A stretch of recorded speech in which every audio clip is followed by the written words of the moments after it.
Mutiara Nasihat. Rangkaian Mutiara Nasihat. Assalamualaikum warahmatullahi wabarakatuh. Innal hamdalillah nahmaduhu wa nasta'inuhu wa nastaghfiruh wa na'udzu billahi min shururi anfusina wa min sayyiati a'malina. من يهده الله فلا مضل له ومن يضلل فلا هادي له أشهد أن لا إله إلا الله وحده لا شريك له وأشهد أن محمدا عبده ورسوله اللهم صل وسلم وبارك على نبينا محمد وعلى آله وصحبه أجمعين. Kepada kaum muslimin dan muslimat yang mudah-mudahan dirahmati oleh Allah Ta'ala, alhamdulillah kita bersyukur atas segala nikmat yang Allah karuniakan kepada kita. Kita wajib untuk selalu bersyukur kepada Allah dan sabar terhadap cobaan, ujian, musibah, petaka, penyakit, dan juga ketika kita mengalami kesusahan, kesulitan, kefakiran, kemiskinan, dan juga kelaparan. Kita harus sabar.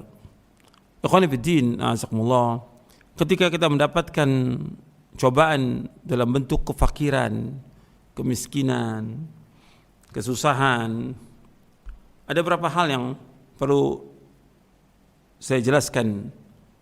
Yang pertama, ikhwan fillah, azakumullah, kita wajib husnudzon kepada Allah. Kita harus berbaik sangka kepada Allah, karena apa yang Allah takdirkan buat kita itu yang terbaik buat kita. Dan ketika Allah mencoba kita, menguji kita, Allah Maha tahu tentang kondisi kita. Sesulit apapun, sesusah apapun, sepakir apapun kita, semiskin apapun kita, tetap Allah tahu.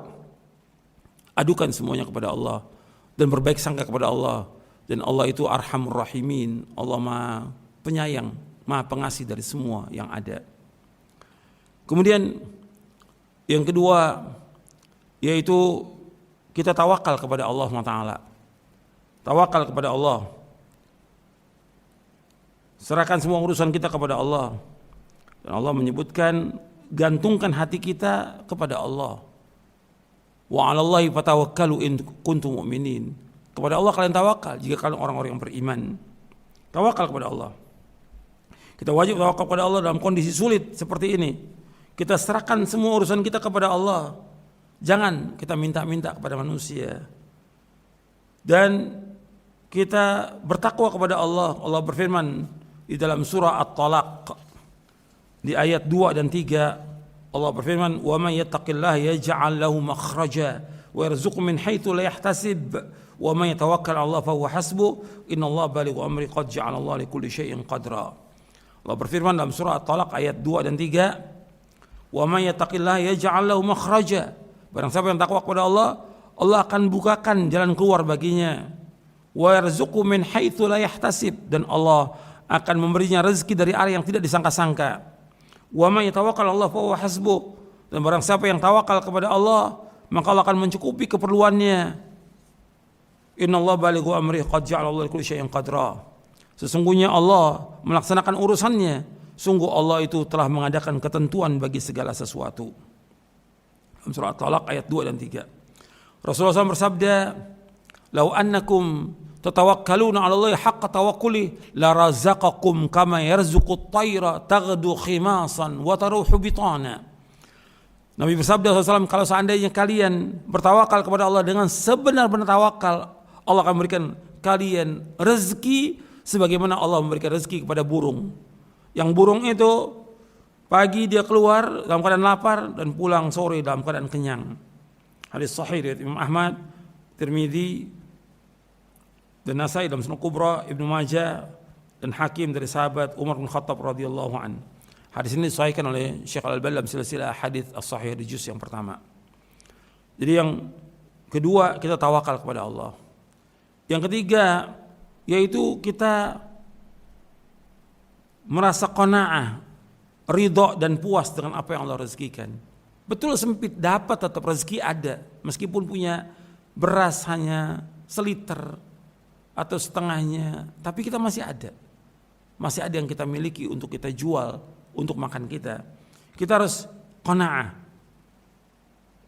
Dan tadi sudah saya sampaikan bahwa seorang mukmin itu harus qanaah. Qad aflaha man aslama wa ruziqa kafafan wa qanna Allah bima ata. Nabi bersabda, sungguh berbahagia siapa? Orang muslim. Dan diberikan rezeki cukup, pas-pasan, dan dia qanaah. Hadis sahih riwayat Muslim. Nabi SAW bersabda, Inna Allah tabaraka wa ta'ala yabtali abdahu bima ata. Faman radiya bima qasamallahu lahu barakallahu lahu fihi wa wassa'ahu wa ma lam yarda lam yubarik lahu. Rasulullah SAW bersabda, sesungguhnya Allah tabaraka wa ta'ala menguji hambanya dengan apa yang Allah karuniakan, dengan apa yang Allah rezekikan kepadanya. Barang siapa yang redha, dia menerima dengan puas rezeki yang Allah berikan kepadanya yang pas-pasan itu, maka pasti Allah akan memberkahinya dengan meluaskan, melapangkan rezekinya. Dan barang siapa yang tidak redha dengan rezeki yang Allah berikan, tidak puas, maka pasti Allah tidak akan memberkahinya. Hadis sahih diriwayatkan oleh Imam Ahmad dan Baihaqi dalam Syu'abul Iman, disahihkan oleh Syekh Albani dalam Sahih Al-Jami' As-Shaghir. Yang menyebutkan di sini Allah menguji hambanya dengan apa yang Allah berikan. Rezeki kita sedikit, pas-pasan, tapi kita redho, puas, Allah akan luaskan rezeki itu. Tapi ketika kita tidak redho, mengeluh, berkeluh kesah, Allah nggak akan berkahi rezeki itu. Kemudian Nabi juga bersabda SAW, Man asbaha minkum aminan fi sirbihi, mu'afan fi jasadihi, indahu qutu yaumi faka'annama hizzat lahu dunya. Man asbaha minkum aminan fi sirbihi, barang siapa di antara kalian berada pagi hari dalam keadaan aman pada dirinya, mu'afan fi jasadihi, dan merasa sehat badannya, indahu qutu yaumihi, dia hari itu mempunyai persediaan makanan untuk hari itu aja, untuk besok nggak ada, cuma punya hari ini aja. Faka'annama hizzat lahu dunya, maka seolah-olah dia telah diberikan dunia seisinya ini. Bayangkan itu. Kita ini merasa aman, nggak ada gangguan, nggak ada musuh, nggak ada rasa takut. Yang kedua, kita sehat dikasih sama Allah. Yang ketiga, kita punya beras atau makanan cukup buat hari ini aja. Besok kita nggak tahu, nggak punya kita. Maka kata Nabi SAW, dia memiliki dunia ini. Hadis ini hasan, diriwayatkan oleh Imam Bukhari dalam kitabnya Al-Adabul Mufrad, Tirmidzi, Ibnu Majah dan selainnya dari sahabat Ubaidullah bin Mihsan Al-Ansari. Hadis ini hasan, dihasankan oleh Syekh Al-Albani dalam silsilah hadits as-sahihah. Kemudian yang keempat, tidak boleh hasad kepada orang lain. Ketika kita kondisi susah, miskin, fakir, pas-pasan, jangan kita dengki pada orang. Karena masing-masing Allah sudah berikan rezeki itu. Allah luaskan, Allah sempitkan. Apa yang Allah takdirkan buat kita itu yang terbaik. Allah berfirman dalam surah An-Nisa ayat 32, "Wala tatamannaw ma faddalallahu bi ba'dakum 'ala ba'd. Lirijal nasibu mimma iktasabu wa lin-nisa nasibu mimma iktasabna was'alullaha min fadlihi innallaha kana bikulli syai'in 'alima." Janganlah kamu iri terhadap karunia yang Allah lebihkan kepada sebagian kalian dan sebagian yang lain. Karena bagi laki-laki ada bagian dari apa yang mereka usahakan, dan bagi perempuan pun ada bagian yang mereka usahakan. Mohonlah kepada Allah sebagian dari karunia-Nya, sungguh Allah itu Maha mengetahui segala sesuatu. Surah An-Nisa ayat 32. Kemudian yang selanjutnya, yang kelima, kita syukur. Artinya dengan rezeki yang Allah berikan ini, kita syukuri. Sedikit rezeki itu, tapi syukur kepada Allah. Allah berfirman, la in syakartum la azidannakum wa la in kafartum inna adzabi lasyadid. Kalau kalian bersyukur, Allah akan tambah nikmatnya kepada kalian. Kalau kalian kufur, azab Allah sangat pedih. Dalam surah Ibrahim ayat 7. Yang keenam, dalam kondisi kita susah begini, kita banyak istighfar. Istighfar, minta ampun kepada Allah. Allah berfirman di dalam surah Nuh, Nabi Nuh berkata kepada kaumnya, "Faqultu astaghfiru rabbakum innahu kana ghaffara yursilis samaa'a 'alaikum midrara wa yumdidkum bi amwali wa banin wa yaj'al lakum jannati wa yaj'al lakum anhara. Kata Nabi Nuh alaihissalam, maka aku berkata kepada mereka, mohonlah ampun kepada Allah, minta ampun, istighfar, sungguh Allah itu Maha Pengampun.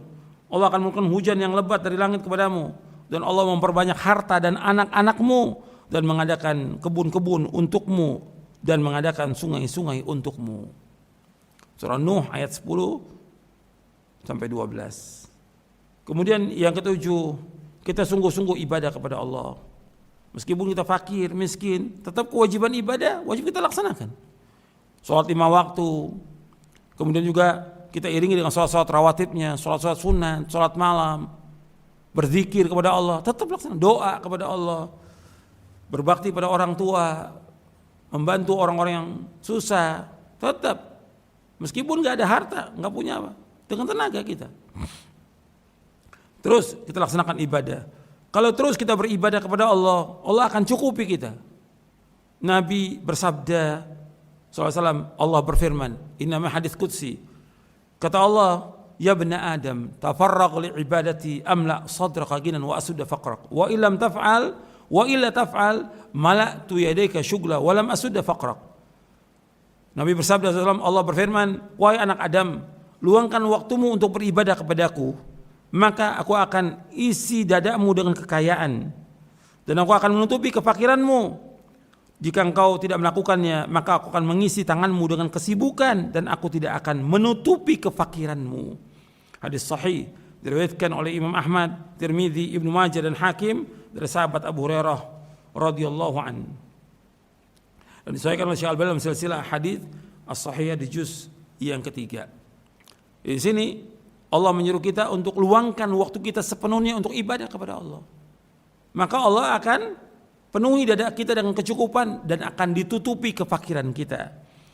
Kalau kita tidak lakukan itu, sibuk dengan dunia, sibuk dengan yang lain, nggak sibuk dengan ibadah kepada Allah, Allah akan penuhi kedua tangan kita dengan kesibukan. Nggak akan selesai, sibuk terus. Kemudian Allah nggak akan tutupi kefakiran kita. Ini hadis sahih. Kemudian yang ke-8, ikhwan fillah, kita banyak berdoa kepada Allah Taala, berlindung kepada Allah dari kefakiran. Di antara doa yang Nabi ajarkan sallallahu alaihi wasallam, Allahumma inni a'udzubika minal ajzi wal kasali wal jubni wal bukhli wal haram wal qaswati wal ghaflati wal ainati wal dhillati wal maskana wa a'udzubika minal faqri wal kufri wal fusuqi wasyiqaqi wan nifaq was sum'ati war riya' وأعوذ بك من الصمم والبكم والجنون والجذام والبرص وسيء الأسقام. Nabi berlindung kepada Allah, Allahumma inni a'udzu bika minal ajzi wal kasali wal jubni wal bukhli wal harami wal qaswati wal ghaflati wal ailati wal dhillati wal maskana wa a'udzu bika minal faqri wal kufri والفسوق والشقاق والنفاق والسمعة والرياء وأعوذ بك من الصمم والبكم والجنون والجذام والبرص وسيء الأسقام. Ya Allah, sesungguhnya aku berlindung kepadamu dari kelemahan, kemalasan, sifat pengecut, sifat kikir, itu bakhil, pelit, umur pikun, kekerasan hati. Aku berlindung pada engkau dari kekerasan hati, lalai, berat tanggungan, kehinaan dan kerendahan. Dan aku berlindung padamu ya Allah dari kefakiran, kemiskinan, kekufuran, kefasikan, perpecahan, kemunafikan, sum'ah, memperdengarkan amalan kepada orang lain, riya, berlindung kepada Allah dari riya, memperdengarkan amalan kepada orang lain. Dan aku berlindung padamu dari tuli, dari bisu, dari gila, dari penyakit lepra, penyakit belang, dan keburukan berbagai macam penyakit. Hadis ini sahih, diriwayatkan oleh Imam Hakim dalam kitabnya Al-Mustadrak, dan juga Ibnu Hibban dalam kitab Mawaridud Dhama'an, disahihkan oleh Syekh Al-Albani dalam Sahih Jami'us Shaghir, dan juga dalam kitabnya Irwaul Ghalil fi takhriji ahadits Manaris Sabil di juz yang ketiga. Kemudian juga kita berlindung kepada Allah, Allahumma inni a'udzubika minal faqri wal qillati wal dhillati wa a'udzubika min an adlima au udlama Allahumma inni a'udzubika minal faqri wal qillati wal dhillati wa a'udzubika min an adlima aw dzlama. Ya Allah, sesungguhnya aku berlindung padamu dari kefakiran, kekurangan, kehinaan, dan aku berlindung kepadamu dari menzalimi atau dizalimi. Hadis ini sahih, diriwayatkan oleh Imam Nasa'i dan Abu Daud.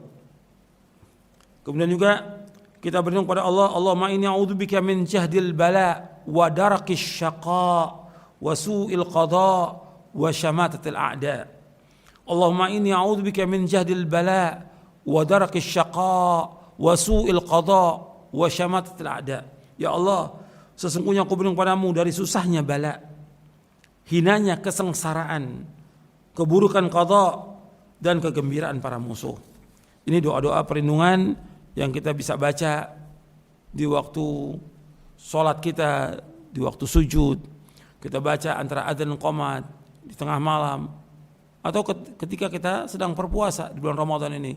Kita banyak berdoa kepada Allah Ta'ala sehingga Allah menghilangkan kesulitan, kesusahan, kefakiran, kesengsaraan, dan juga sifat-sifat yang jelek lain dari berbagai macam penyakit agar kita dijauhkan oleh Allah. Mudah-mudahan yang saya sampaikan bermanfaat untuk sekalian. Wassalamualaikum Muhammadin sallallahu alaihi wa ala alihi wasallam wa akhiru da'wana alhamdulillahi rabbil alamin. Untayan Mutiara Nasihat. Untayan Mutiara Nasihat.